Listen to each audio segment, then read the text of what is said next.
وعلى آلك وأصحابك يا سيدي يا خاتم المعصومين مولاي صل وسلم دائما أبدا على حبيبك خير الخلق كلهم منزه عن شريك في محاسنه فجوهر الحسن فيه غير منقسم محمد تاج رسل الله قاطبة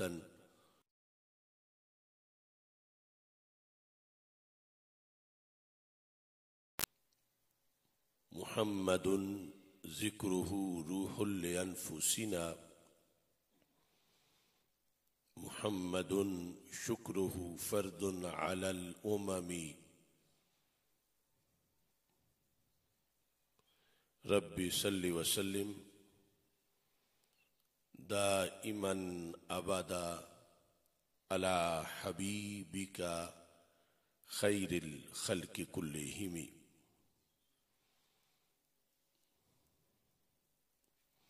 خدایا بحق بنی فاطمہ کہ بر قول ایما کنی خاتمہ اگر دعوتم رد کنی ور قبول منو دستو دامان آل رسول صلی اللہ علیہ وسلم۔ اللہ تبارک و تعالی جل جلالہ وعم نوالہ واتم برہانہ وعظم شانہ وجل ذکرہ وعز اسمہ کی حمد و ثنا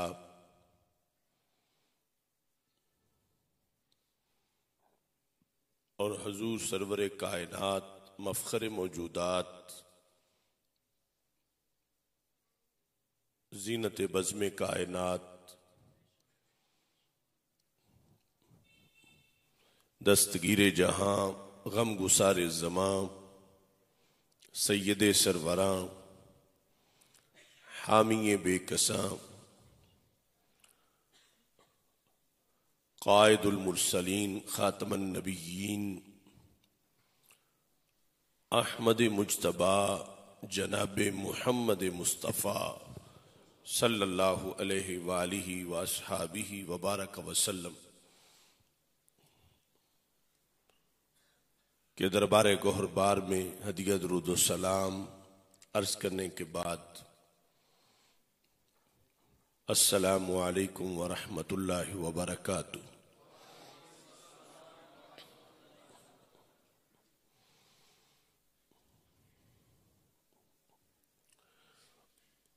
رب ذوالجلال کے فضل اور توفیق سے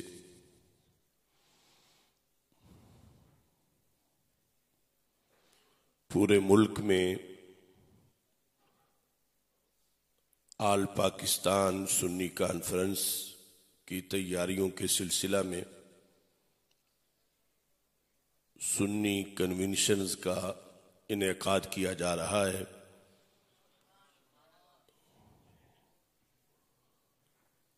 اور سنی کانفرنس جو انشاءاللہ 19 فروری کو مینار پاکستان کے وسیع و عریض پنڈال میں منعقد ہونے والی ہے، اس کے اغراض و مقاصد بیان کیے جا رہے ہیں، اور اس سلسلہ کے اندر عوام اہل سنت کو بیدار کیا جا رہا ہے۔ سنی کانفرنس سے پہلے مرکز صراط مستقیم گوجرانوالہ میں آج کا یہ جمعہ اسی تسلسل میں فضائل سیدنا علی المرتضیٰ رضی اللہ تعالی عنہ کانفرنس کے عنوان سے پڑھایا جا رہا ہے۔ میری دعا ہے خالق کائنات جل جلالہ ہم سب کو قرآن و سنت کا فہم عطا فرمائے اور قرآن و سنت کے ابلاغ و تبلیغ اور اس پر عمل کرنے کی توفیق عطا فرمائے۔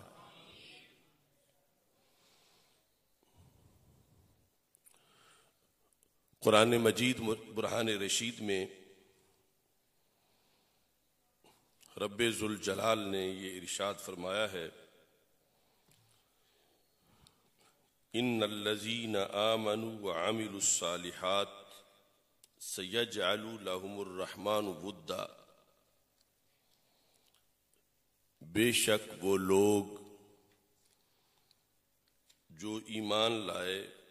اور انہوں نے نیک کام کیے، اللہ ان کی محبت دلوں میں پیدا فرما دے گا۔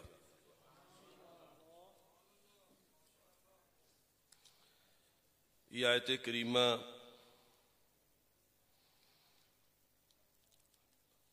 اپنے الفاظ کے لحاظ سے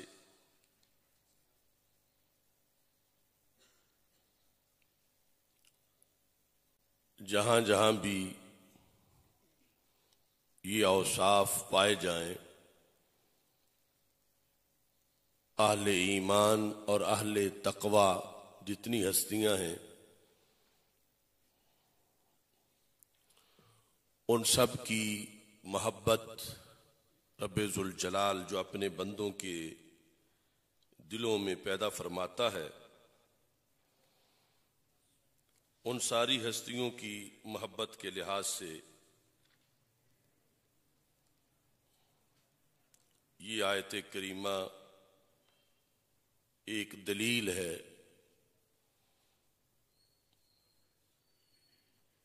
اللہ کا فضل ہے کہ اہل سنت و جماعت کے سینوں میں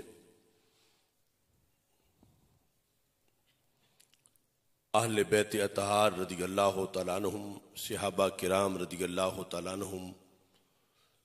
اور دیگر جو برگزیدہ ہستیاں ہیں، ان سب کی محبت اہل سنت و جماعت کے دلوں کے اندر موجود ہے، اور یہ ایک بہت بڑا تحفہ ہے جو رب ذوالجلال عرش سے اپنے پسندیدہ لوگوں کے سینوں میں عطا فرماتا ہے۔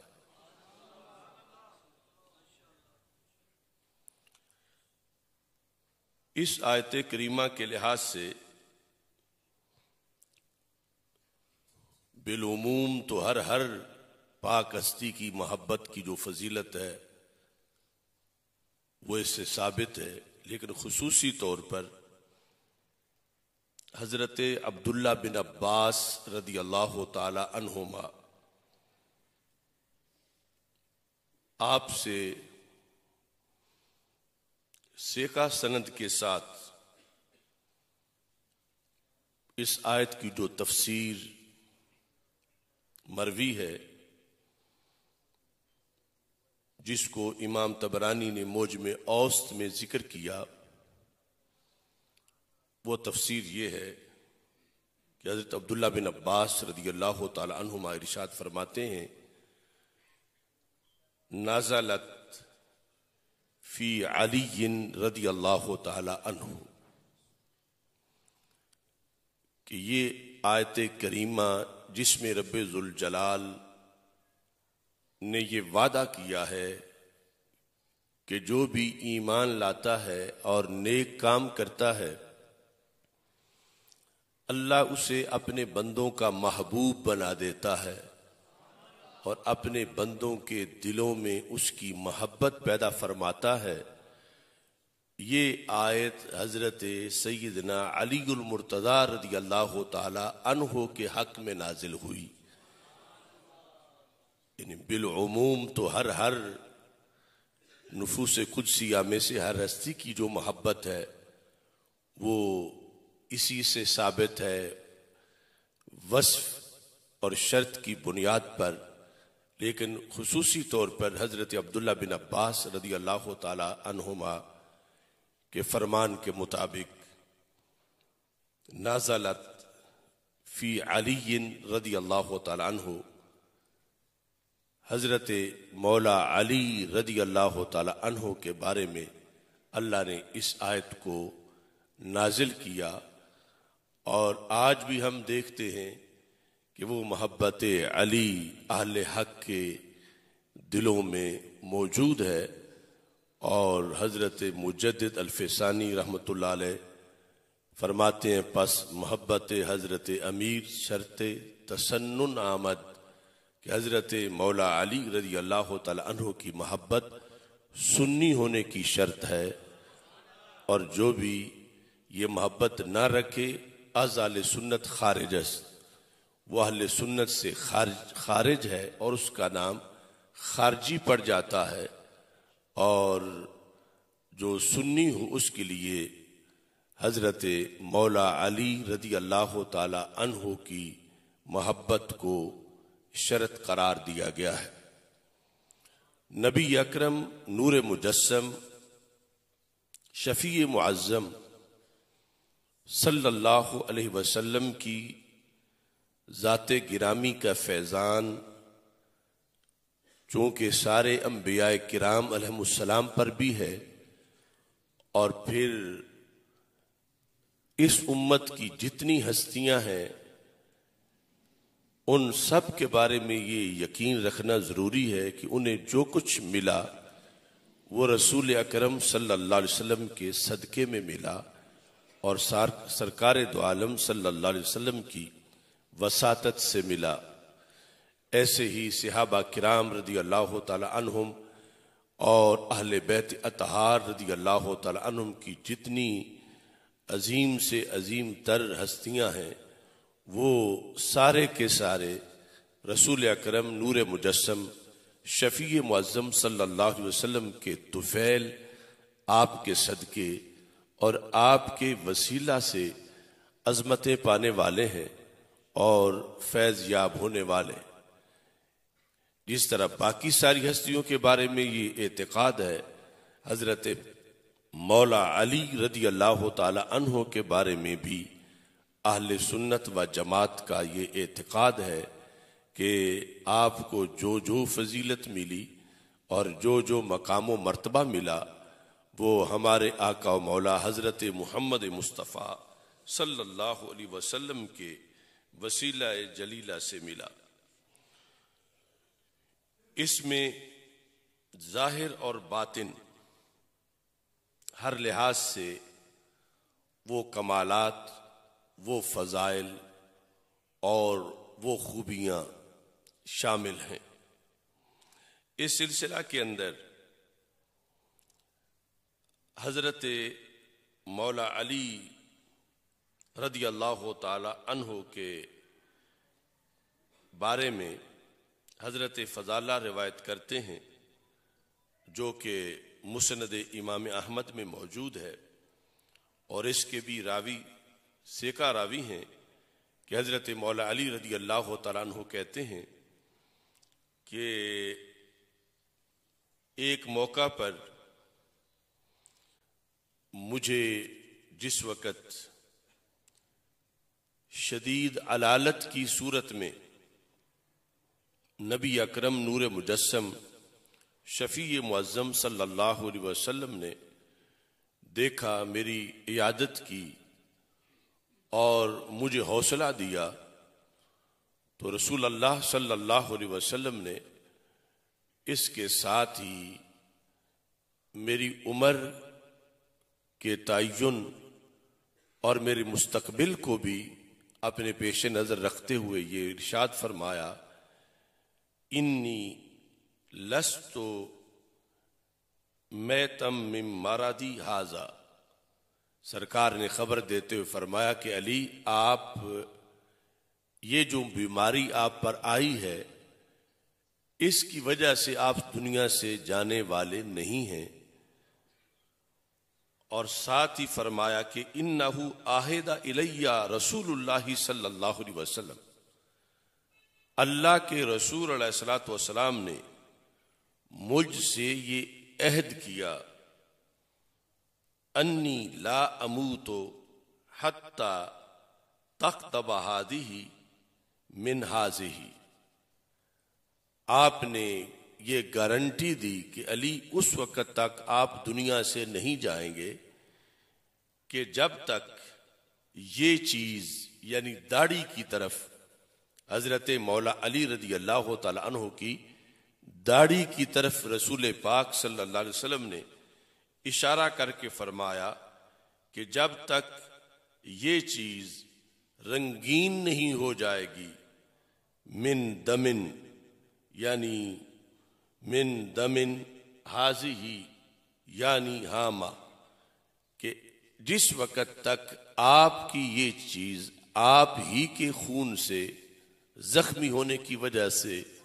رنگین نہیں ہو جائے گی، اس وقت تک آپ دنیا سے تشریف نہیں لے جائیں گے۔ تو وہ جو ایک بیماری کی کیفیت تھی، اس سے آگے جو ایک شہادت کا مقام تھا، نبی اکرم نور مجسم شفیع معظم صلی اللہ علیہ وسلم نے اس شہادت کے مقام کی خبر دے کر یہ بتایا کہ آپ کا دنیا سے جانا شہادت کے نتیجے میں ہوگا، اور ابھی وہ مقام وہ موقع نہیں آیا، بلکہ وہ اس کے بہت بعد میں ہے۔ تو حضرت مولا علی رضی اللہ تعالی عنہ کا اپنے بارے میں یہ یقین بن گیا، کہاں رسول اکرم صلی اللہ علیہ وسلم کی ظاہری حیات اور کہاں پھر خلفائے راشدین میں چوتھے نمبر پر جا کر پھر کوفہ میں حضرت مولا علی رضی اللہ تعالی عنہ کا شہید ہونا، اور اس سرکار کے لفظوں کے بعد اتنی طویل زندگی پانا، یہ سارے کا سارا علوم مصطفیٰ کے لحاظ سے حضرت مولا علی رضی اللہ تعالی عنہ کا اعتقاد تھا کہ آپ نے جو خبر دی ہے وہ خبر یقیناً سچی خبر ہے، اور اس سے یعنی جو خلافت کی چوتھے نمبر پر ذمہ داریاں ہیں اور اتنی دیر تک فیضان نبوت کو دنیا میں تقسیم کرنا ہے، پہلی 3 خلافتوں میں ان خلفاء کے تابع رہ کر اور چوتھے نمبر پر بحیثیت خلافت کی مسند پہ جلوہ افروز ہونے کے، یہ ساری چیزیں نبی اکرم نور مجسم شفیع معظم صلی اللہ علیہ وسلم نے علالت کے اس موقع پر جب آپ نے ان کی یہ عیادت فرمائی، آپ نے اس چیز کو واضح فرما دیا تھا۔ اور ساتھ ہی حضرت عبداللہ بن عباس رضی اللہ تعالی عنہ یہ روایت کرتے ہیں، جس کو مستدرک للحاکم میں ذکر کیا گیا ہے کہ نبی اکرم صلی اللہ علیہ وسلم نے حضرت مولا علی رضی اللہ تعالیٰ عنہ کی طرف دیکھا تو فرمایا، یا علی انت سید فی الدنیا سید فی الآخرہ، علی آپ دنیا میں بھی سردار ہیں اور آخرت میں بھی سردار ہیں،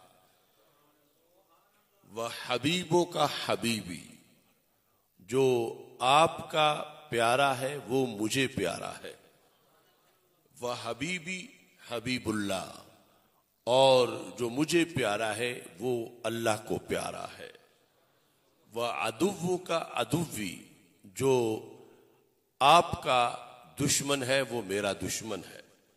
وعدوی عدو اللہ، اور جو میرا دشمن ہے وہ اللہ کا دشمن ہے، والویل لمن ابغضک بعدی، ہلاکت ہے اس کے لیے جس نے میرے بعد آپ سے بغض رکھا۔ اس بنیاد پر نبی اکرم نور مجسم شفیع معظم صلی اللہ علیہ وسلم نے حضرت مولا علی رضی اللہ تعالی عنہ کے لحاظ سے امت کو محبت علی کا خود درس دیا اور انہیں بغض علی رضی اللہ تعالی عنہ سے محفوظ رہنے کا حکم ارشاد فرمایا۔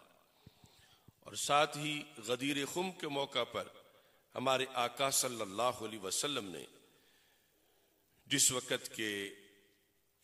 کثیر جماعت صحابہ رضی اللہ تعالی عنہم کی موجود تھی، ہمارے آقا صلی اللہ علیہ وسلم نے ارشاد فرمایا اتعلمون انی اولا بالمؤمنین من انفسہم، تم جانتے ہو کہ میں مسلمانوں کے لیے ان کی جانوں سے بھی زیادہ قریب ہوں۔ اور یہ سوال کے انداز میں صحابہ سے پوچھا کیا تم جانتے ہو کہ میں مسلمانوں کی جانوں سے بھی زیادہ مسلمانوں کے قریب ہوں؟ قالوا بلا یا رسول اللہ صلی اللہ علیہ وسلم۔ تو نبی اکرم صلی اللہ علیہ وسلم کے سوال پر صحابہ کرام رضی اللہ تعالی عنہم نے کہا کیوں نہیں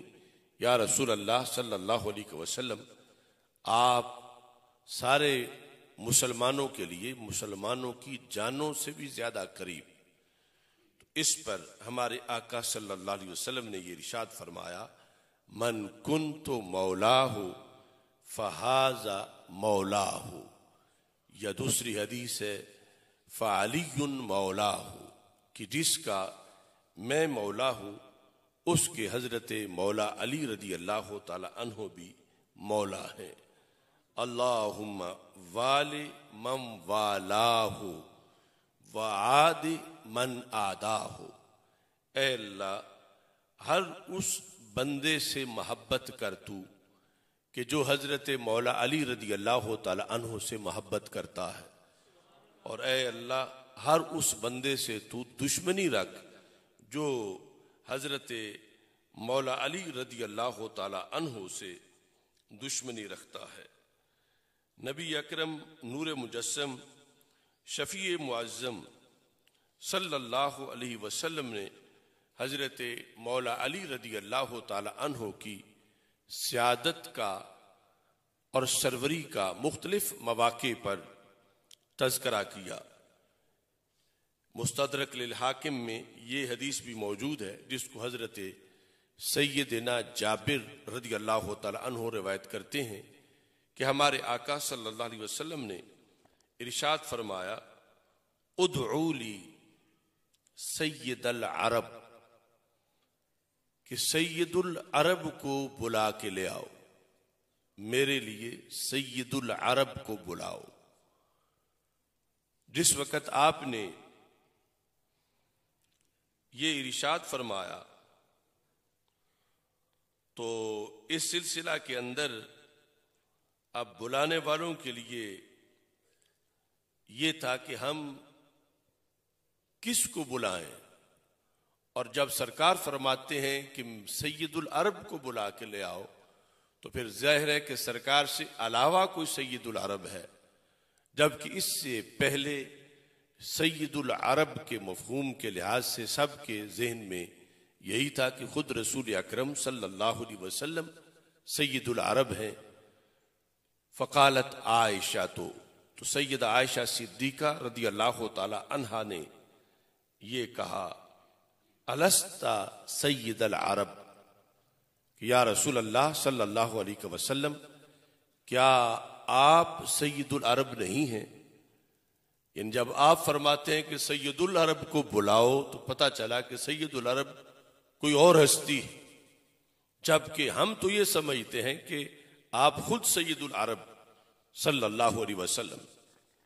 اس پر ہمارے آقا صلی اللہ علیہ وسلم نے ارشاد فرمایا انا سید ولد آدم وعلی سید العرب، کہ میں تو حضرت آدم علیہ السلام کی جتنی اولاد ہے ان سب کا سید ہوں، وہ عرب میں ہوں یا عجم میں ہوں، یعنی پوری کائنات میں ہوں، جہاں بھی ہوں میں ان کا سید ہوں، اور حضرت علی رضی اللہ تعالی عنہ آپ سید العرب ہیں۔ اس طرح اس مقام پر بھی نبی اکرم نور مجسم شفیع معظم صلی اللہ علیہ وسلم نے حضرت مولا علی رضی اللہ تعالی عنہ کی سیادت اور آپ کی سروری اور آپ کی سرداری کا تذکرہ فرمایا۔ ایک موقع پر ہمارے آقا صلی اللہ علیہ وسلم تشریف فرماتے، اور چونکہ آپ کی جو گفتگو ہے اس میں بہت سی احادیث ایسی ہیں کہ جن کا موضوع علوم غیبیہ ہے یا مستقبل کے لحاظ سے خبر دینا، تو نبی اکرم صلی اللہ علیہ وسلم تشریف فرماتے، حضرت سیدنا جابر رضی اللہ تعالیٰ عنہ کہتے ہیں کہ رسول پاک صلی اللہ علیہ وسلم نے ارشاد فرمایا، یتلو علیکم من تحت ھذا الثور رجل من اہل الجنہ۔ ثور کہتے ہیں کھجور کے درختوں کا جھنڈ، تو اکٹھی کھجوریں ہوں تو اوپر پھر سب ٹہنیاں ہی ٹہنیاں ہیں، اور نیچے تنے جو ہے تو ان میں سے یعنی وہ اتنے گھنے نہیں ہوتے جتنا کہ اوپر ٹہنیوں کا جھنڈ گھنا ہوتا ہے۔ تو آپ نے فرمایا کہ درختوں کے کھجوروں کے جھنڈ،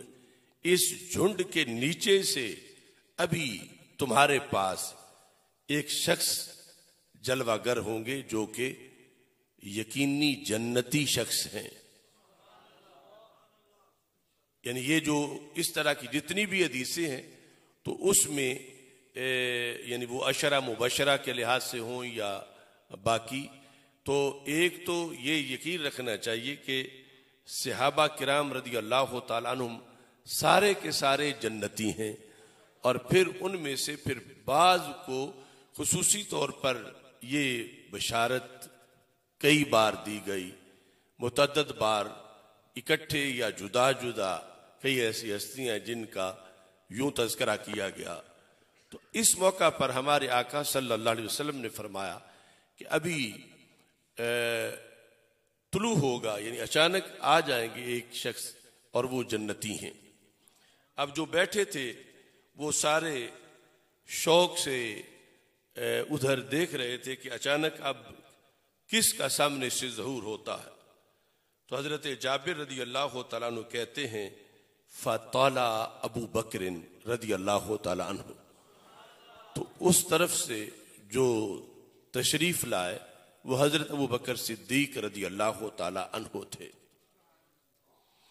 پھر کچھ دیر گزری تو نبی اکرم صلی اللہ علیہ وسلم نے فرمایا، یتلو علیکم من تحت ھذا الثور رجل من اہل الجنہ، اس جگہ سے، اس جھنڈ کے نیچے سے ابھی نکلیں گے تمہارے سامنے ایک شخص، وہ بھی جنتی ہیں۔ تو رسول اکرم صلی اللہ علیہ وسلم نے جب یہ فرمایا تو اس کے تھوڑے وقت کے بعد فطلع عمر، تو حضرت سیدنا عمر رضی اللہ تعالی عنہ وہاں سے ہی سامنے نظر آئے، اور جو نبی اکرم صلی اللہ علیہ وسلم نے حکم دیا تھا، خبر دی تھی، یہ خبر بھی پوری، یعنی یہ بیٹھ کے ذکر کرنا محض اتفاق سے تھا، یعنی ایسی کوئی پلاننگ نہیں تھی کہ انہیں پہلے کہا ہو کہ پہلے تم نے آنا ہے اور پھر یعنی سرکار صلی اللہ علیہ وسلم نے جو مستقبل میں بات ہونے والی تھی اسے پہلے اپنا موضوع بنایا، اور صحابہ کو ایک تو وہ خبر دی کہ اب تھوڑی دیر بعد کون ہوگا، اور پھر صدیوں بعد جو جنت کا معاملہ ہے اس کا بھی آج ہی آپ نے فیصلہ فرمایا اور ان کی خوشخبری کو واضح کیا۔ جس وقت یہ دو بار ایسا ہوا تو پھر فرمایا، یتلو علیکم من تحت ھذا الثور رجل من اہل الجنہ، تیسری بار بھی فرمایا کہ اس جھنڈ کے نیچے سے ابھی تمہارے سامنے ایک شخص آئے گا، وہ جنتی شخص ہے۔ جس وقت ہمارے آقا صلی اللہ علیہ وسلم نے یہ خبر دی تو اب اس کے بعد ایک شخص کا نام لے کر دعا مانگنا شروع کر دی، اور اس طرح دعا کی، اللہم ان شئت جعلتہ علیہ، اے اللہ اگر تو چاہتا ہے تو اب آنے والے کو علی بنا دے، یعنی اب جو آئیں تو علی ہوں۔ ایک بار دعا کی، پھر دوسری بار دعا کی، پھر تیسری بار دعا کی، 3 بار جب آپ کی دعا مکمل ہوئی، ایک روایت میں ان شیطا کے الفاظ نہیں ہیں بلکہ مطلقاً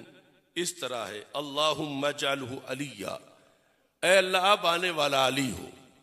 یہ جب دعا ہوئی تو حضرت جابر رضی اللہ تعالیٰ عنہ کہتے ہیں فطالع علی، تو جو ظاہر ہوئے تو حضرت مولا علی رضی اللہ تعالیٰ عنہ تھے۔ تو نبی اکرم نور مجسم شفیع معظم صلی اللہ علیہ وسلم کے جو ارشادات ہیں ان کا اس طرح کئی بار موضوع بنے۔ حضرت مولا علی رضی اللہ تعالی عنہ اور رسول پاک صلی اللہ علیہ وسلم نے ان کی مختلف شانوں کو اپنی زبان سے خود بیان بھی کیا اور معین فرمایا۔ حضرت مولا علی رضی اللہ تعالیٰ عنہ حضرت عبد الرحمن بن ابی لیلہ جو تابعین میں سے ہیں وہ کہتے ہیں کہ ایک مرتبہ میں نے دیکھا، یہ بھی موجم اوس میں حدیث ہے، خرج علینا علی بن ابی طالب فی الحر الشدید، کہ شدید گرمی میں حضرت مولا علی رضی اللہ تعالی عنہ ہمارے پاس تشریف لائے۔ وعلیہ ثیاب الشتاء، لیکن جو کپڑے پہنے ہوئے تھے تو وہ سخت سردیوں والے تھے۔ شدید گرمی میں لباس جو حضرت مولا علی رضی اللہ تعالیٰ عنہ نے زیب تن کیا ہوا تھا وہ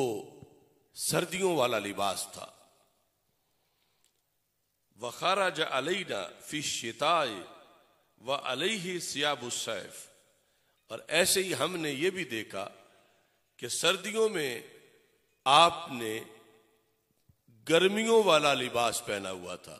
یعنی وہ کپڑے جو پتلے ہوتے ہیں اور گرمیوں میں پہنے جاتے ہیں۔ فقیل لہ فی ذالک، تو ان کو اس سلسلہ میں کہا گیا حضرت مولا علی رضی اللہ تعالیٰ عنہ کو، ان رسول اللہ صلی اللہ علیہ وسلم کان باسنی وانا ارمد فبازک فی عینی ثم قال، یعنی مسئلہ پوچھا گیا، بات پوچھی گئی، سبب کیا ہے کہ گرمیوں میں کپڑے گرمی والے پہنے جاتے ہیں، سردیوں میں سردی والے پہنے جاتے ہیں، لیکن آپ کا معاملہ بالکل برعکس ہے۔ تو حضرت مولا علی رضی اللہ تعالی عنہ نے اس چیز کا مرجع بھی ذات رسول صلی اللہ علیہ وسلم کو بیان کیا۔ آپ ارشاد فرماتے ہیں کہ وہ خاص موقع جو خیبر کا تھا، جب رسول اکرم صلی اللہ علیہ وسلم نے ارشاد فرمایا لأوتین الرأیۃ غدا رجلا یحب اللہ ورسولہ ویحبہ اللہ ورسولہ یفتح اللہ علی یدہ، کل میں جسے جھنڈا دوں گا وہ ضرور بے ضرور فاتح خیبر بنے گا، اور وہ شخص ایسا ہے کہ وہ اللہ تعالیٰ سے بھی محبت کرتا ہے، اللہ تعالیٰ کے رسول صلی اللہ علیہ وسلم سے بھی محبت کرتا ہے، اور وہ اللہ کا بھی محبوب ہے، اللہ کے رسول علیہ السلام کا بھی محبوب ہے۔ یہ جو خبریں دی تھیں، اور ساری رات صحابہ کرام رضی اللہ تعالی عنہم میں سے ہر ایک یہ شخص یہی آرزو کر رہا تھا کہ کاش مجھے سرکار جھنڈا دے، لیکن صبح کے وقت جو جھنڈے کے لیے نام لیا تو وہ مولا علی رضی اللہ تعالیٰ عنہ کا تھا۔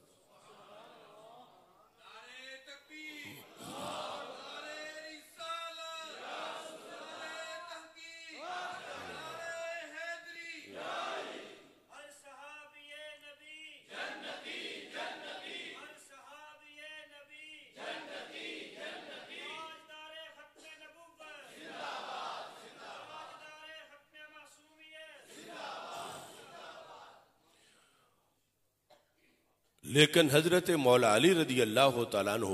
پاس موجود نہیں تھے، اور کہا گیا کہ آپ کی آنکھیں بیمار ہیں، تو نبی اکرم صلی اللہ علیہ وسلم نے فرمایا کہ انہیں میرے پاس بلاؤ۔ حضرت مولا علی رضی اللہ تعالیٰ عنہ کہتے ہیں میں جب حاضر ہوا فبازا کا فی عینیا میری دونوں آنکھوں میں نبی اکرم صلی اللہ علیہ وسلم نے اپنا لعاب دہن لگایا. ثم قال افتح عینیک پھر فرمایا کہ اپنی آنکھیں کھولو. کہتے ہیں ففتحتہما فمشتقیتہما حتی الساعة تو اتنا زود اثر تھا لعاب دہن کہ نبی اکرم صلی اللہ علیہ وسلم نے جب فرمایا کہ آنکھیں کھولو تو جب میں نے کھولی تو اتنے میں دونوں آنکھیں صحیح بھی ہو چکی تھیں. کہتے اس وقت سے لے کر آج تک مجھے آنکھوں کا پرابلم ہی نہیں ہوا، یعنی ایسی صحیح ہوئی کہ صرف اس وقت کے لیے صحیح نہیں ہوئی بلکہ اس کے بعد ہمیشہ صحیح ہی رہیں. اور کہتے ہیں کہ ساتھ آپ صلی اللہ علیہ وسلم نے ایک دعا بھی فرمائی، یعنی خصوصی طور پر جو اس وقت آپ سے پوچھا گیا تھا کہ یہ کپڑوں کا کیا مسئلہ ہے کہ گرمی میں آپ نے سردی والے پہنے ہوتے ہیں اور سردی میں آپ نے گرمی والے پہنے ہوتے ہیں، تو ایسا کیوں ہے جبکہ باقی لوگوں کے جو جسم ہیں ان میں یہی ہے چیز کہ گرمی میں پتلے کپڑوں کی ضرورت ہوتی ہے اور سردی میں جو ہے وہ گرم کپڑوں کی ضرورت ہوتی ہے، جبکہ آپ کی جسم اس سے جسم کی کا تقاضا ہی جدا ہے. اس کا سبب کیا ہے؟ تو اس کا جواب دینے کے لیے آپ نے فرمایا کہ جب میں نے آنکھیں کھولی تو بیماری آنکھوں کی تو جا چکی تھی، اس کے ساتھ رسول اکرم صلی اللہ علیہ وسلم نے مجھے ایک دعا دی. وہ دعا یہ تھی اللہم اذہب عنہ الحر والبرد، اے اللہ علی سے گرمی بھی دور کر دے اور سردی بھی دور کر دے. اذہب عنہ الحر والبرد، انہیں سردیوں میں سردی نہ لگے، گرمیوں میں گرمی نہ لگے، سردی اور گرمی ان سے دور کر دے. تو کہتے ہیں کہ نبی اکرم صلی اللہ علیہ وسلم کے یہ لفظ بھی اللہ نے ایسے قبول کیے، فما وجدت حرا ولا بردا حتی یومی ھذا، اس دن سے لے کر آج تک نہ مجھے کبھی گرمی لگی ہے نہ مجھے کبھی سردی لگی ہے. سید عالم نور مجسم شفیع معظم صلی اللہ علیہ وسلم کی طرف سے جو عطائیں تھیں حضرت مولا علی رضی اللہ تعالی عنہ پر، ظاہر کے لحاظ سے بھی باطن کے لحاظ سے بھی، جسمانی طور پر بھی اور روحانی طور پر بھی، ان عطاؤں کو پھر صحابہ کرام رضی اللہ تعالی عنہم نے اپنے خطبات میں بیان کیا اور اس چیز کو اپنا موضوع بنایا. حضرت عبداللہ بن عمر رضی اللہ تعالی عنہما آپ نے اس چیز کو ایک موقع پر اس انداز میں بیان کیا جو مسند ابی یعلا میں موجود ہے. آپ فرماتے ہیں لقد اوتی علی بن ابی طالب ثلاث خصال لأن تكون لي واحدة منها احب الی من حمر النعم، کہ حضرت مولا علی رضی اللہ تعالی عنہ کو 3 خصلتیں ایسی دی گئیں، اگر ان 3 میں سے کوئی ایک مجھے دے دی جاتی، تینوں تو تینوں رہی، وہ تو بہت دور کا معاملہ ہے، ان تینوں میں سے کوئی ایک خصلت بھی مجھے دے دی جاتی تو پھر کیا تھا؟ فرما میرے لیے دنیا و ما فیہا سے بہتر تھا. لَأَن تَكُونَ لِي وَاحِدَةٌ مِّنْهَا، کانت احب الیہ من حمر النعم، سفید سرخ اونٹوں سے، اور یہ کنایا ہے یعنی پوری دنیا کے خزانوں سے میرے لیے یہ بڑا سرمایہ تھا اگر ان میں سے کوئی ایک 3 میں سے مجھے عطا کر دی جاتی۔ پھر اس کے بعد آپ نے وہ تینوں شانیں بیان کی۔ کہتے ہیں کہ زوجہ رسول اللہ صلی اللہ علیہ وسلم ابنتہ وولدت لہ، کہ رسول اکرم صلی اللہ علیہ وسلم نے اپنی شہزادی سیدہ فاطمہ رضی اللہ تعالی عنہا سے حضرت مولا علی رضی اللہ تعالی عنہ کا عقد نکاح کیا، اور پھر حضرت سیدہ فاطمہ رضی اللہ تعالی عنہا کے ہاں حضرت مولا علی رضی اللہ تعالی عنہ سے اولاد ہوئی۔ وولدت لہ، کہتے ہیں یہ جو حضرت مولا علی رضی اللہ تعالی عنہ کا وصف ہے یہ ان 3 اوصاف میں سے ایک ہے کہ اگر مجھے یہ ملتا تو میرے لیے دنیا و ما فیہا سے بہتر تھا۔ دوسرے نمبر پر آپ ارشاد فرماتے ہیں وَسَدَّ الْأَبْوَابَ إِلَّا بَابَهُ فِي الْمَسْجِدِ،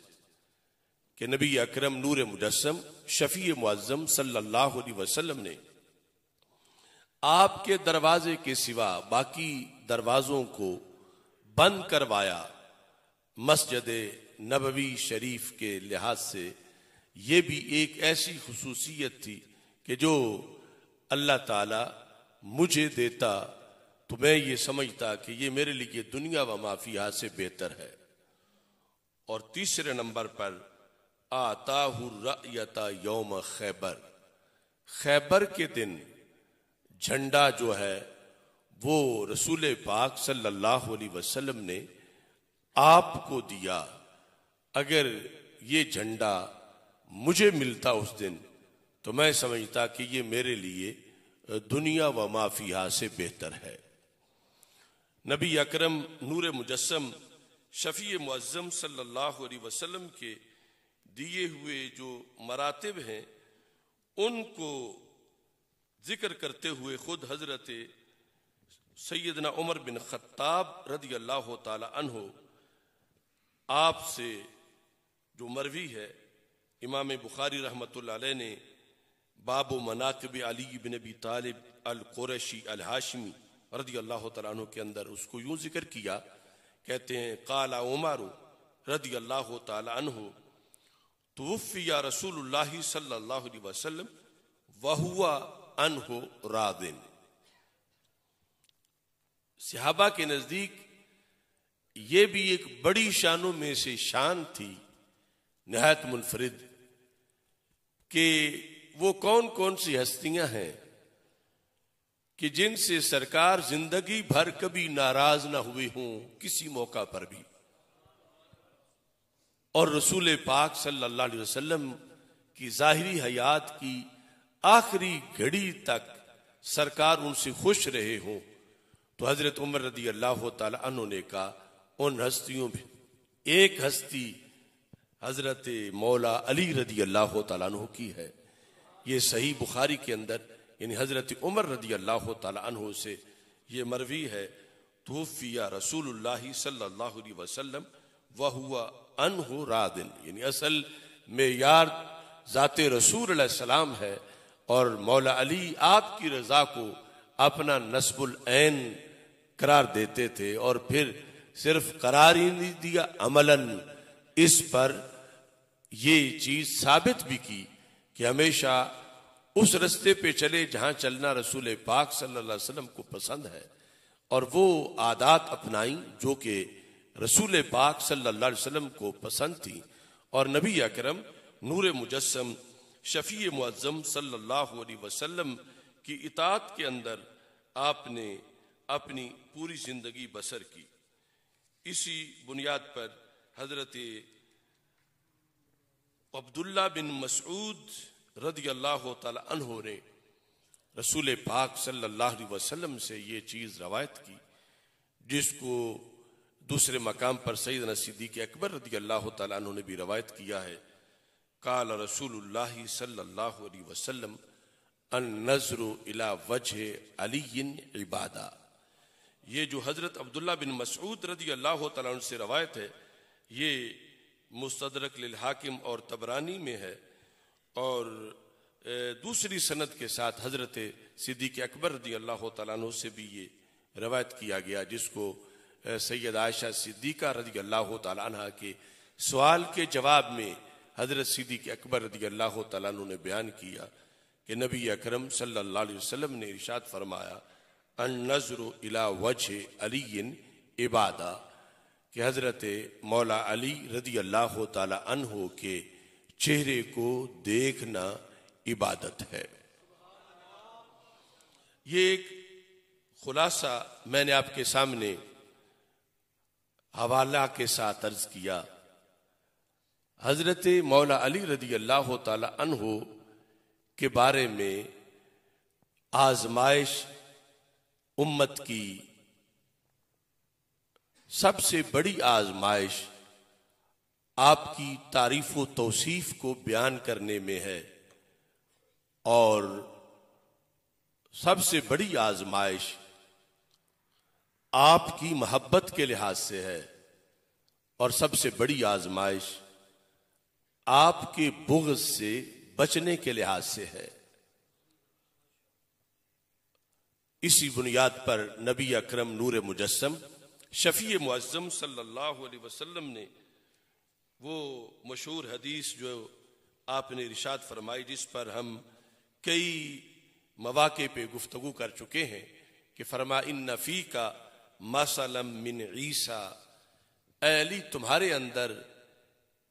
ایک جھلک حضرت عیسیٰ علیہ السلام والی ہے، ایک جھلک آپ کے اندر اے علی حضرت عیسیٰ علیہ السلام والی ہے۔ وہ کیا جھلک ہے؟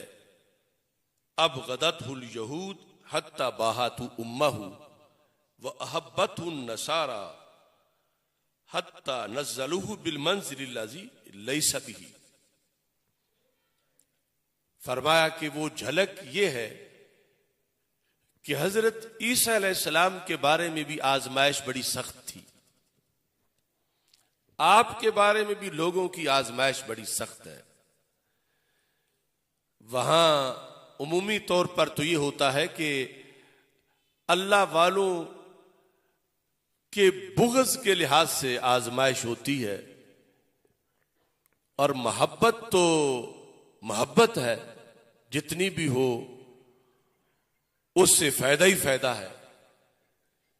لیکن فرمایا علی آپ کے معاملہ میں خصوصی طور پر وہی آزمائش ہے جو حضرت عیسیٰ علیہ السلام کے لحاظ سے ہے۔ وہ کیسے ہوئی؟ فرمایا ان کے بغض کی بنیاد پر ایک گروہ جہنم میں گیا، اور ان کی محبت جو غیر شرعی تھی اس کی وجہ سے بھی ایک گروہ جہنم میں گیا، اور نجات اسی نے پائی جو بغض سے پاک تھے لیکن محبت مشروط تھی، وہ جو کہ شریعت کے مطابق ہو، غیر شرعی محبت نہ ہو، انہیں نجات ملی۔ تو ساتھ ذکر کیا کہ حضرت عیسیٰ علیہ السلام سے یہود نے بغض رکھا، یہاں تک کہ سچی شان بھی نہ مانی، تو وہ جہنم میں گئے، اور نصارہ نے پیار کیا لیکن پیار میں غلو کر گئے، اور پیار میں حد سے بڑھ گئے، اور پیار میں انہیں وہ کچھ مانا جو کہ وہ نہیں تھے، یہاں تک کہ ان کو ابن اللہ کہنا شروع کر دیا معاذ اللہ۔ تو وہ پیار ہی ان کو جہنم میں لے گیا جو کہ غیر شرعی پیار تھا۔ تو فرمایا میں آپ کے اندر دیکھ رہا ہوں کہ آپ کی ہستی کے اندر بھی وہ وصف موجود ہے جو حضرت عیسیٰ علیہ السلام کے اندر موجود تھا، یعنی آپ کے بارے میں لوگوں کی آزمائش محبت کے ذریعے سے بھی ہوگی، صرف بغض کی وجہ سے نہیں ہوگی. بغض والے تو جہنمی ہوں گے ہی، لیکن کچھ آپ کی محبت والے بھی جہنمی ہوں گے، ایسے کہ جو آپ کو محبت میں وہ مان جائیں گے جو آپ کو اللہ نے مقام دیا نہیں. تو اس بنیاد پر پھر حضرت مولا علی رضی اللہ تعالیٰ عنہ نے کہا یہلک فی اثنان، میرے بارے میں دو قسم کے لوگ ہلاک ہو جائیں گے، ایک وہ جو میرا بغض رکھنے والا ہے، اور دوسرا وہ جو میری وہ تعریفیں کرنے والا ہے جو رب نے مجھے مرتبہ عطا نہیں کیا. تو یہ نبی اکرم صلی اللہ علیہ وسلم کی جو خبر تھی مستقبل کے لحاظ سے، باقی اخبار کی طرح یہ بھی سچی ثابت ہوئی، اور حضرت مولا علی رضی اللہ تعالیٰ عنہ کے لحاظ سے یہ دھڑے بنے جن کی خبر رسول پاک صلی اللہ علیہ وسلم نے دی تھی، وہ بغض کی بنیاد پر جو جہنمی بنے وہ بھی واضح ہیں، اور جو پیار کی بنیاد پر جو کہ غیر شرعی پیار ہے اس کی وجہ سے جو جہنمی بنے وہ بھی واضح ہیں، اور جو بغض سے خالی ہیں اور پیار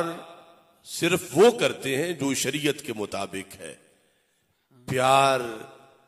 اللہ کی حدود کو پھلانگ کر نہیں کرتے بلکہ شریعت کی روشنی میں کرتے ہیں، انہیں ہی اہل سنت کہا جاتا ہے. اللہ. ورنہ ایک طرف خوارج ہیں، نواسب ہیں، اور دوسری طرف روافض ہیں، اور جہنمی ہونے میں دونوں برابر ہیں. لیکن یہ المیہ ہے ہمارے معاشرے میں، ایک جہنم سے تو ڈرایا جاتا ہے، دوسری جہنم کی دعوت دی جاتی ہے. بغض علی رضی اللہ تعالی عنہ والی جو جہنم ہے اس سے ڈرایا جاتا ہے، اور یہ ڈرانا برحق ہے، مزید ڈرانے کی بھی ضرورت ہے. لیکن دوسری طرف محبت کی صرف ایک قسم بیان کی جاتی ہے، حب علی، محبت علی رضی اللہ تعالی عنہ. لیکن محبت علی کا وہ سبجیکٹ، وہ قسم کہ جس میں یہ کہا گیا تھا حضرت مولا علی کو سرکار دو عالم صلی اللہ علیہ وسلم کی طرف سے کہ علی تمہاری کچھ لوگ وہ شانیں بھی بیان کریں گے جو رب نے تجھے دی نہیں، مجھ سے تجھے ملی نہیں، لیکن لوگ وہ شانیں بھی بیان کریں گے. اور ایسی محبت ان شانوں کی اقسام کے لحاظ سے پھر آگے ہوگا کہ کہیں تو صرف وہ بیان کرنا ناجائز ہوگا اور کہیں وہ بیان کرنا کفر بھی ہوگا، اور پھر وہ جہنم کا باعث بنے گا. یہ جو کفر کی طرف اور جہنم کی طرف لے جانے والی شان علی بیان کرنے والی جو شک ہے، یہ معاشرے میں مفقود ہوتی جا رہی ہے. کبھی ہمارے اکابر اس پر وضاحت کرتے تھے. اعلی حضرت فاضل بریلوی رحمت اللہ علیہ نے اپنے فتاوی میں یہ فرمایا کہ 3 لاکھ باتیں گھڑ کے اسے اسی ٹولے نے جن کی نشاندہی سرکار نے کی تھی کہ وہ ایسی شانیں بیان کریں گے کہ جو اللہ نے دی نہیں، تو انہوں نے 3 لاکھ باتیں گھڑ کے انہیں سرکار کی طرف منسوب کیا کہ یہ اللہ کے رسول علیہ السلام نے فرمایا، اور ان میں شان علی لکھی ہوئی ہے، اور ہے وہ جھوٹ. چھوٹی سی تعداد نہیں، 3 لاکھ، اور 3 لاکھ آج سے کئی صدیاں پہلے کی تھی، جس کا تذکرہ ان ائمہ نے کیا، پھر اعلی حضرت نے بھی اس کا کیا. اب اس کا یہ مطلب نہیں کہ اور کسی کے بارے میں حدیثیں گھڑی نہیں ہوئی، جنہوں نے گھڑی، جن کے مختلف مقاصد تھے. باقی بھی ہستیوں کے بارے میں گھڑی گئی کئی حدیثیں، اور ہر حدیث پر اس لیے تو چین آف اتھارٹیز سند دیکھی جاتی ہے، اور پھر ساری بحث کی جاتی ہے. لیکن باقی یہ آزمائش نہیں تھی اتنی جو اس ہستی کے لحاظ سے تھی. باقی کسی کے بارے میں کوئی 10 کسی نے گھڑی روایتیں، کوئی کس سے کوئی 100 اس طرح کی. یہاں 3 لاکھ کی تعداد آج سے صدیوں پہلے تھی، اور پھر آگے وہ مسلسل گھڑی جا رہی ہے اور بیان کی جا رہی ہے. اب آزمائش یہ ہے کہ جب عوام کے اندر اس گھڑی ہوئی بات کو بیان کیا جاتا ہے تو لوگوں کو تو پتہ نہیں کہ یہ گھڑی ہوئی ہے، وہ تو کہیں گے کہ یہ فرمان رسول علیہ السلام ہے. اس پر سبحان اللہ کہیں گے، اس پر نعرے لگائیں گے، اور سرکار ناراض ہیں. ایک عام بندہ اس نے جو بات کی نہ ہو اور کہا جائے اس نے کہا ہے تو اسے غصہ آتا ہے. میں جب بولا نہیں ہوں تو یہ کیوں کہتے ہیں اس نے کہا ہے؟ تو جب سرکار نے وہ فرمایا نہیں ہے اور ممبروں پہ کہا جا رہا ہے کہ سرکار نے فرمایا ہے کہ علی تم فلاں ہو، علی تم فلاں ہو، علی تم فلاں ہو، اور وہ کسی نے گھڑ کے لکھی ہوئی ہے، کسی صحابی کے اوپر نہ لکھا ہے کہ وہ کہتے ہیں میں نے سنا ہے، گھڑنے والے نے کئی لوگوں کی طرف منسوب کی ہوئی ہے. اب سرکار کو کتنا غصہ ہے روضہ پاک میں کہ یہ کیسے چوڑ لوگ ہیں میری طرف باتیں منسوب کر رہے ہیں. اور پھر یہ غصہ ہے کہ میری امت میں کیا کوئی نہیں جو انہیں روکے کہ بکواس نہ کرو، سرکار نے تو فرمایا نہیں ہے. اب روکنے والا کوئی کیسے روکے کہ جب وہ ہے جھوٹ، لیکن جب روکنے والے کہے گا کہ یہ جھوٹ ہے تو اسے فوراً جو جھوٹ رائج کرنے والے ہیں اور جن میں غلط فہمی سی ہو گیا ہے وہ سارے کہیں گے کہ پھر اس کو کوئی مولا علی کی تعریف سے پرابلم ہے. وہ یہ نہیں دیکھتے کہ سرکار کتنے ناراض ہیں، یہ نہیں دیکھتے کہ بات کتنی جھوٹی ہے، یہ نہیں دیکھتے کہ اگر اس بات کو مانا جائے تو توہین کس کس کی ہو رہی ہے. کتنے نبیوں کی توہین ہو رہی ہے، اس میں اللہ کی توہین ہو رہی ہے، اس میں جو لفظ بولے گئے ہیں اس میں تو مولا علی کی شان نبیوں سے بھی بڑھائی جا رہی ہے، اور بات ساری جھوٹی ہے. ایک سرکار ناراض، دوسرا کفر کی تقسیم ہو رہی ہے، اور اس میں اب روکنے والا جو ہے وہ ہر کسی کا حوصلہ نہیں ہے، کیونکہ فوراً سب سے پہلے تو پھر اسے منکر کہا جائے گا، اسے بغض علی کا تانا ملے گا. لیکن میرے بھائیوں، بندے کا دل بغض علی سے پاک ہو اور جتنا بگاڑ ہے اس میں وہ ڈٹ جائے اور کہے کہ فلاں شاہ بھی تم نے غلط بیان کی، فلاں بھی غلط بیان کی، فلاں بھی غلط بیان کی، اس کا دور دراز تک کوئی نشان بھی نہیں ہے. اللہ کے رسول علیہ السلام نے ہرگز نہیں فرمایا، کسی صحابی نے یہ روایت نہیں کیا، یہ اتنے سال بعد فلان جگہ پہ گھڑی گئی اور پھر آگے پڑھی گئی. لہذا خود بھی بچو، اوروں کو بھی بچاؤ. اگرچہ آج دنیا میں تو کئی کالے تانا دیں گے چونکہ ان کا دھندا رکتا ہے، مگر یہ کروڑ تانے ہلکے ہیں اور جہنم کا عذاب بڑا سخت ہے. تو اس بنیاد پر یہ ایک آزمائش ہے آج حب علی رضی اللہ تعالیٰ عنہ کے لحاظ سے، خصوصی طور پر جو کہ سرکار نے انہیں خاص طور پر فرمایا تھا کہ علی تمہارے میں اندر ان نفی کا مثلا من عیسیٰ، تمہارے اندر حضرت عیسیٰ علیہ السلام والی جھلک موجود ہے. تو یہ آزمائش ہے کہ ذکر علی کرنا بھی ہے،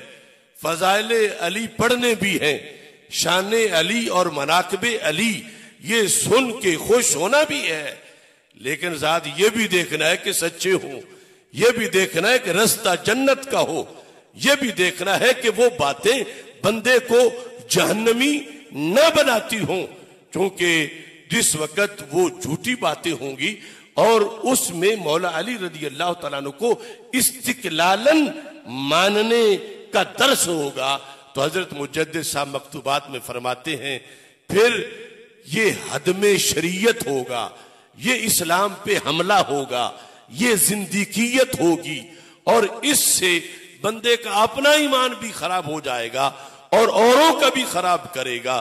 اس بنیاد پر یہ ایک پل صراط ہے کہ جو بیان کرنے کے لیے پہلے ساری قرآن و سنت کی پکی رہنمائی درکار ہے، اور اس کے بعد اس کے اندر اتنا کمال ہے، اتنا حسن ہے کہ اللہ تعالیٰ کا یہ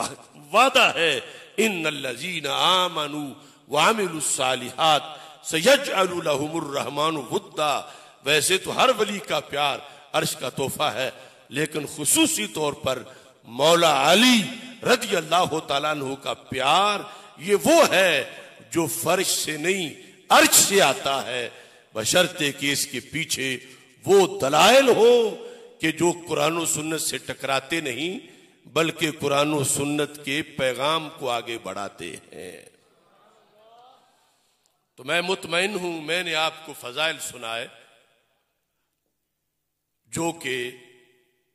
صحیح سند سے ثابت ہے، اور اسی کی روشنی میں نے یہ اشعار بھی لکھے ہیں جو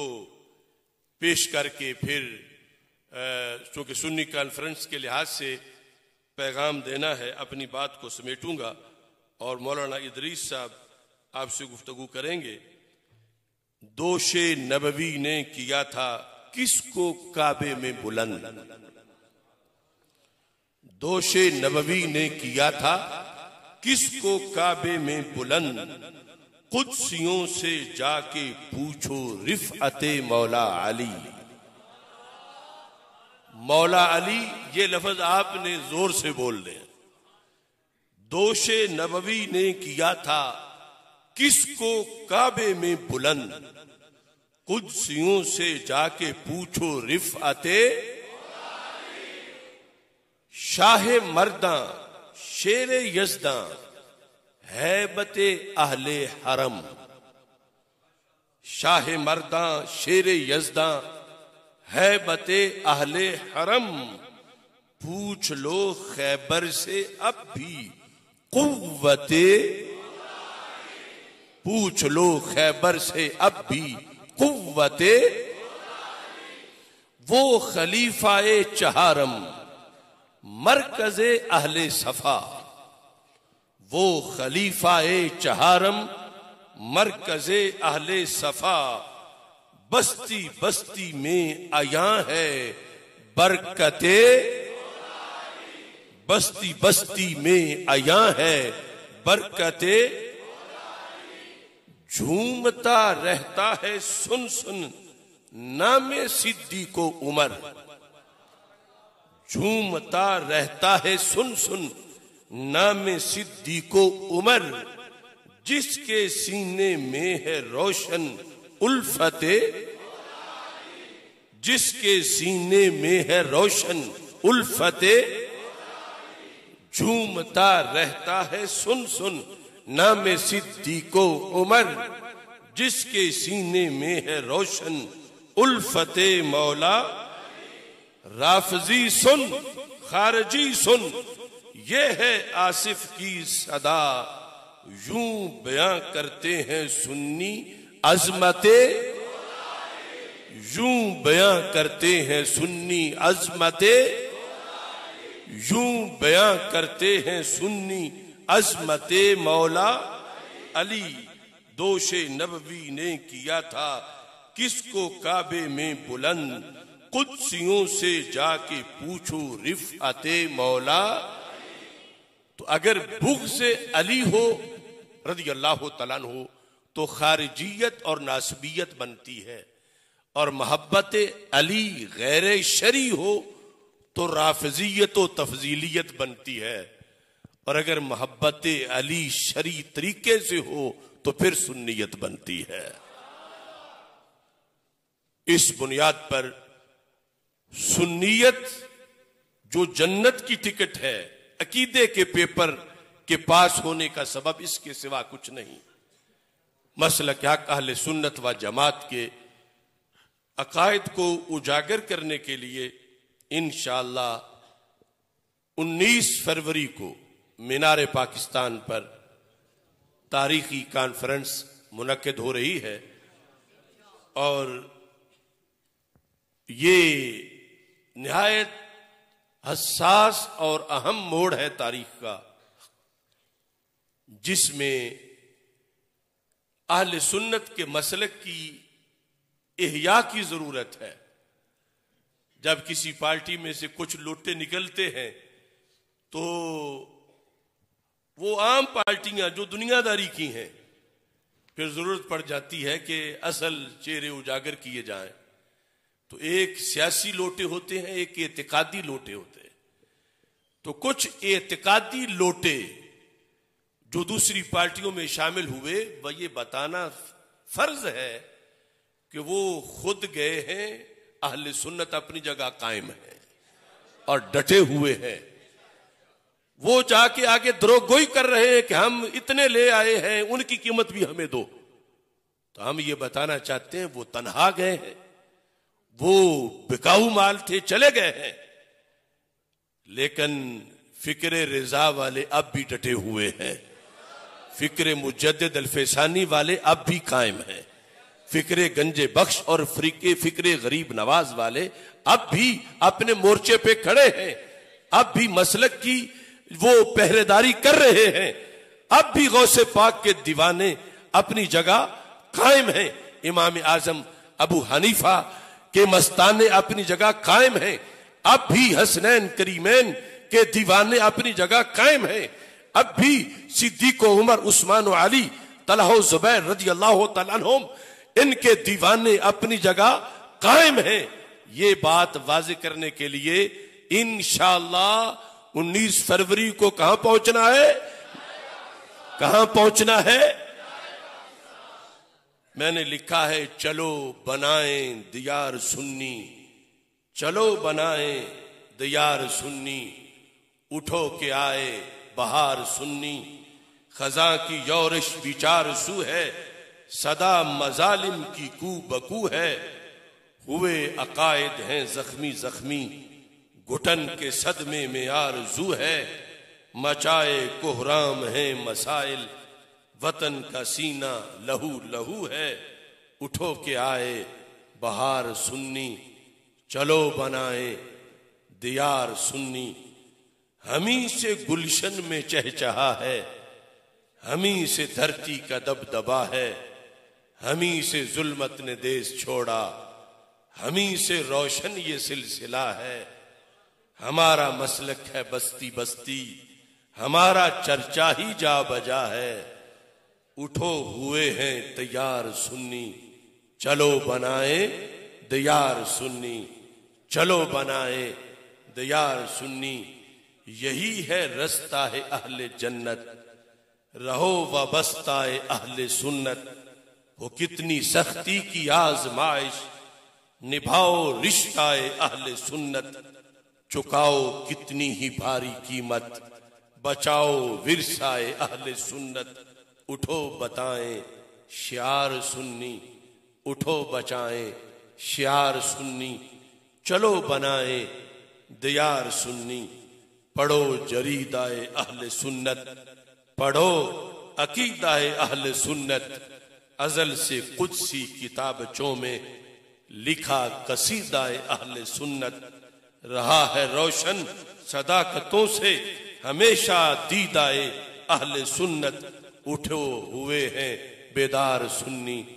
چلو بنائیں دیار سنی. یہ رب کے ولیوں کا ولولہ ہے، یہ غوث و داتا کا مدعا ہے. یہی مجدد نے ہے بتایا، یہی رضا کا بھی فیصلہ ہے. اسی سے سب ہے عطائے معاشر، اسی سے جنت میں داخلہ ہے. چلو بنائیں حصار سنی، چلو بنائیں دیار سنی. یہ اہم کانفرنس ایک اہم امتحان کے موقع پر منعقد ہو رہی ہے، اور حالات آپ کے سامنے ہیں، اور پھر جتنی مہنگائی ہے اور انتظامات کے لحاظ سے جو کچھ مسائل ہیں، یقیناً یہ ہمارا وہ مرکز ہے کہ آپ پیچھے ہٹ کے تاریخ دیکھیں. جب مکین گنبد خضرا ملین کانفرنس مینار پاکستان پہ منعقد کی گئی